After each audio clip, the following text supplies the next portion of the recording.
A continuación hablaremos sobre un proceso de maquinado en los metales, del cual en nuestro caso será el proceso de fresado, explicando temas como su definición, la clasificación, maquinaria y entre otros. Empecemos.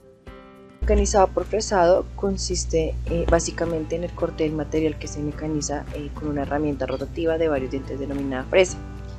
Esta herramienta ejecuta movimientos en casi cualquier dirección de los 3 ejes posibles en los que se pueda desplazar la mesa donde va fijada la pieza que se mecaniza. Ahora pues vamos a hablar del movimiento que realiza la fresa. Entonces se clasifica en 3, que es el movimiento de la herramienta, que es el principal movimiento, pues la herramienta gira sobre su eje. También en algunas fresadoras se puede variar la inclinación de la herramienta o incluso se puede llegar a prolongar su posición a lo largo de su eje de giro. Luego sigue el movimiento de la mesa, este se clasifica en 5. En este la mesa de trabajo se puede desplazar de forma manual o automática con velocidades de avance mecanizado o con velocidades de avance rápido y vacío. Pues para ello se cuenta con una caja de avances expresados en milímetro minuto, donde se puede seleccionar el avance de trabajo adecuado a las condiciones tecnológicas del mecanizado. Este se clasifica en 5, que es el movimiento longitudinal, que es según el eje X, que corresponde habitualmente al movimiento de trabajo. Pues esto se utiliza para facilitar la sujeción de las piezas. La mesa está dotada de unas ranuras en forma de T, que permite la fijación de mordazas u otros elementos de sujeción, y además puede inclinarse para el tallado de ángulos.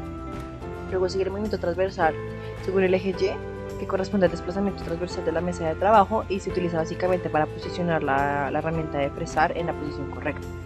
El movimiento vertical según el eje Z, que corresponde al desplazamiento vertical de la mesa de trabajo. Con el desplazamiento de este eje se establece la profundidad del corte de fresado. Y el giro respecto a un eje longitudinal, que es según el grado de libertad U, y se obtiene con un cabezal divisor o con una mesa oscilante. Y por último, el giro respecto a un eje vertical según el grado de libertad W. En algunas fresadoras se puede girar la mesa a 45 grados a cada lado, en otras la mesa puede dar vueltas completas. Y por último, el movimiento relativo entre pieza y herramienta. Este movimiento se clasifica en 3 tipos básicos. El movimiento de corte, que es el que realiza la punta de la herramienta alrededor del eje de portaherramientas. El movimiento de avance es el de aproximación de la herramienta desde la zona cortada a la zona sin cortar. Y el movimiento de profundización, de perforación o de profundidad de pasada, es un tipo de movimiento de avance que se realiza para aumentar la profundidad del corte. Ahora pues vamos a hablar de la clasificación de la fresadora, que pues está en 3, que es por el número de ejes, por la orientación del eje de giro y la fresadora CNC. En la primera parte tenemos que pues por el número de ejes, pues el número de ejes de una fresadora pues es lo que va a determinar las posibilidades de movimiento de la máquina herramienta. Así se hace una relación, o sea, a mayor número de ejes, mayores posibilidades de movimiento o mayores grados de libertad. Es muy importante entender que cuando se habla de ejes, se hace referencia a los ejes de un sistema cartesiano X, Y, Z. Y pues esa se puede clasificar según el número de ejes, que son 3 tipos, de 3 ejes, de 4 ejes y de 5 ejes. Las de 3 ejes, pues se trata de una fresadora con posibilidad de movimiento horizontal, vertical, oblicuo. Y este último es como el resultado de la combinación de movimientos entre mesa, ménsula y husillo. El de 4 ejes, la fresadora cumple todas las funciones descritas en el tipo anterior. Movimiento relativo entre pieza y herramienta en los 3 ejes, y aparte añade la posibilidad de control de giro de la pieza sobre uno de los ejes, gracias como a un plano giratorio o mecanismo divisor. De 5 ejes, además de cumplir con todas las posibilidades que se han descrito en el proceso de 3 ejes y 4 ejes, las fresadoras de 5 ejes cuentan con 2 particularidades.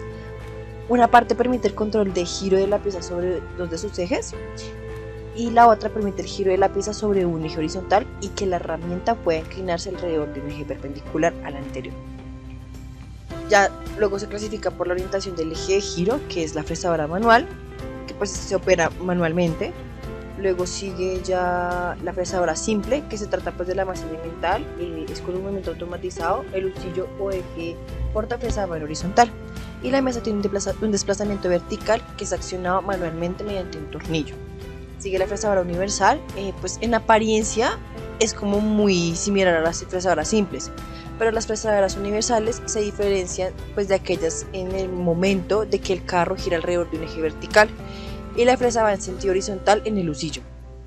Luego sigue la fresa horizontal, que este tipo también tiene el eje portafresa en horizontal, en el que se montan fresas cilíndricas. Pues este eje cuenta con un soporte exterior para graduarse junto al cabezal, y este soporte se apoya en dos lugares: por un lado sobre el mismo cabezal y por el otro sobre el camero. Tenemos la fresadora vertical, que pues este tipo de fresadoras el eje está orientado verticalmente y es perpendicular a la mesa. Cuenta con la posibilidad de realizar un pequeño desplazamiento tipo axial, ideal para facilitar el labrado escalonado o en escala.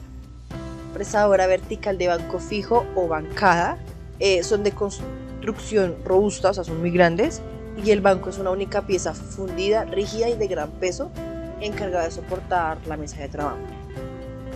La fresadora vertical de torreta consola, la particularidad más interesante pues de estas fresadoras es que el lucillo no se mueve durante todo el corte o labrado de la pieza. La mesa posee movimiento longitudinal y perpendicular en relación al lucillo. Las fresadoras especiales, el único como denominador común del grupo de fresadoras es que este tipo, entre ellas las formas constructivas, varían en gran proporción.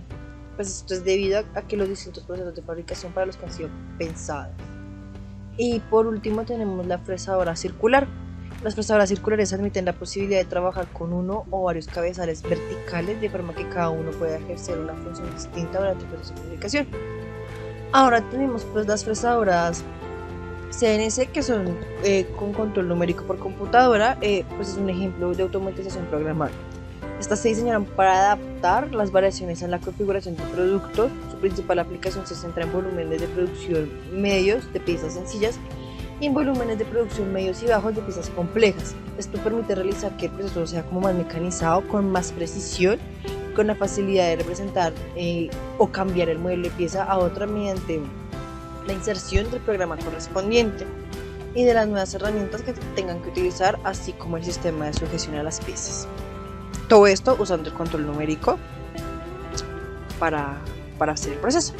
En la maquinaria, los componentes principales de una fresadora son la base, el cuerpo, la consola, el carro, la mesa, el puente y el eje de la herramienta. La base permite un apoyo correcto de la fresadora en el suelo. El cuerpo o bastidor tiene forma de columna y se apoya sobre la base, o ambas formas parten de la misma pieza. Habitualmente, la base y la columna son de fundición aleada y estabilizada. La columna tiene en la parte frontal unas guías templadas y rectificadas para el movimiento de la consola y unos mandos para el accionamiento y control de la maquinaria. La consola se desliza verticalmente sobre las guías del cuerpo y sirve de sujeción para la mesa. La mesa tiene una superficie ranurada sobre la que se sujeta la pieza a conformar. La mesa se apoya sobre dos carros que permiten el movimiento longitudinal y transversal de la mesa sobre la consola. El puente es una pieza apoyada en voladizo sobre el bastidor y en el que se alojan unas lunetas donde se apoya el eje portaherramientas. En la parte superior del puente suele haber montado uno o varios tornillos de cáncamo para facilitar el transporte de la maquinaria. El portaherramientas o portafresas es el apoyo de la herramienta y le transmite el movimiento de rotación del mecanismo del accionamiento alojado en el interior del bastidor. Este eje suele ser de acero aleado al cromo vanadio para herramientas. Las operaciones que pueden realizar en el campo industrial. En la actualidad, la fresadora tiene un campo de aplicación para el mecanizado de piezas pequeñas casi limitado. Se ha extendido a la mecanización de piezas de cualquier tamaño, ya que se pueden equipar con dispositivos de fresado o bien sea cepilladoras de las mandrinadoras.